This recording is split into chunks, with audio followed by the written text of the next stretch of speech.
Lee. I am a math teacher at Canton Middle School currently. I've been teaching for 21 years. In that time, I've had various roles that had to do with finance, school financing. I was on the finance committee of 2 districts that I worked at. I was also a negotiator at both districts, and with that we study budgets to see how we can negotiate the best deal for teachers. My name is Paul Griffo. I live here in Fairfax. I had the pleasure of being a teacher at the school formerly known as Sir Francis Drake High School. I think I was there for 26 years. So the way schools are funded in California, public schools are funded in California, is definitely not fair, and there's several reasons for that. The way that public schools are funded right now is not fair, and it hasn't been for a long time. Public school funding comes from 4 main sources: property taxes, state money, parcel taxes, and fundraising. Starting with property taxes. With structures in place like housing, separated by affluent communities and poor ones, they obviously have very different property taxes. So a school in a rich neighborhood gets more money than the poor neighborhood school. Now for state funding. The state gives something called a revenue limit. What this is the government gives a minimum amount of money for schools to operate on. But this is all based off of how many students are in school. I was in a district that was revenue limit and the Giants won, and there was a parade downtown San Francisco. All these kids took off. We lost a ton of money. So for basic aid, enrollment changes, it doesn't matter. Your local property taxes are stable.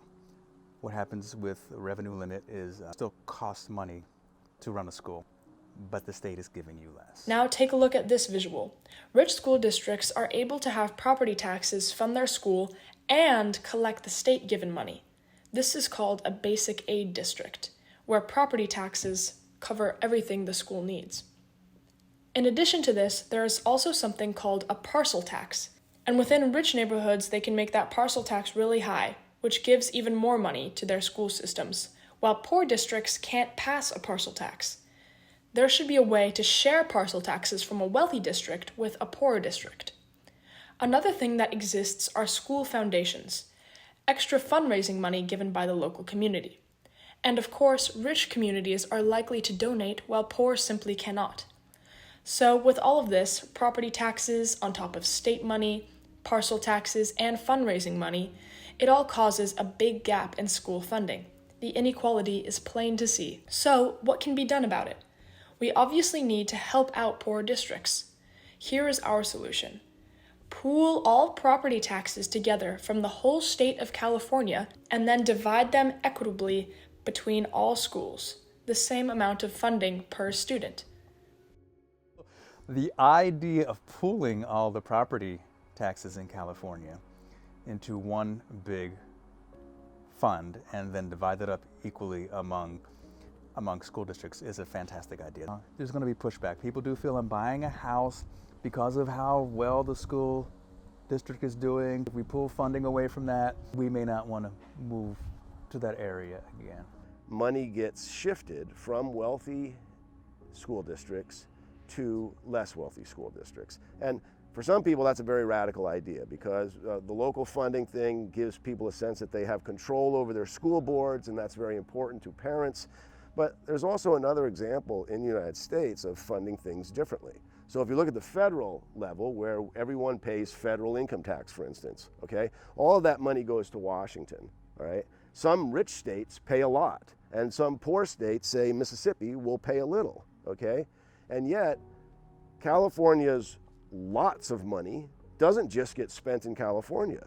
Some of our money goes to our fellow citizens, our friends, our relatives in Mississippi to help them have better outcomes, okay? On the other hand, we're very reluctant to do it inside our state where one wealthy school district could share money with a less well-off district. The other thing I'd like to see, we have 17 districts in Marin. We need to combine a couple of them and have more mixed socioeconomics within a district. If we communicate to segments of our society that, hey, we're just going to warehouse you in this building until 3:30 and then we're going to let you go, and when you get out, you're going to have to go home with your buddies so you don't get beat up, the lack of income at your home because mom's working 3 jobs and she still can't make things meet. If you live in a dangerous neighborhood and your friend got shot last year, okay, and you're an 11-year-old, okay, you need help. As a public institution, we could find ways to fund these additional programs and resources that would help our kids through no fault of their own who came into a tough game. We could help them have better outcomes.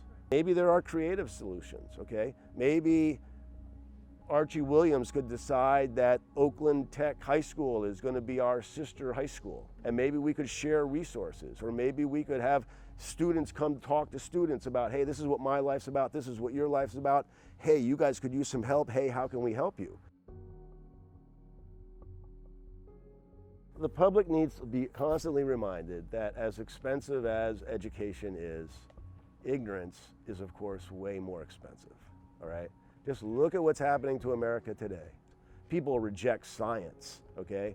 They just rule it out, like that can't possibly be. And it's causing all sorts of problems. If we don't address education, and education for everybody, okay, those types of problems will get worse. When a public school is very well funded, because rich people from rich communities give their school their property taxes and extra donations, the whole school thrives and is very capable of offering necessary academic support and even extra specialized programs. Students are provided with the materials to thoroughly grow, learn, and succeed. When a public school receives little or no funding, the school isn't supported and lacks the ability to thoroughly assist its students because they are not equipped with the special tools and services that are necessary for a student's success, which other wealthier schools have. Careers and futures are continually lost to these absences.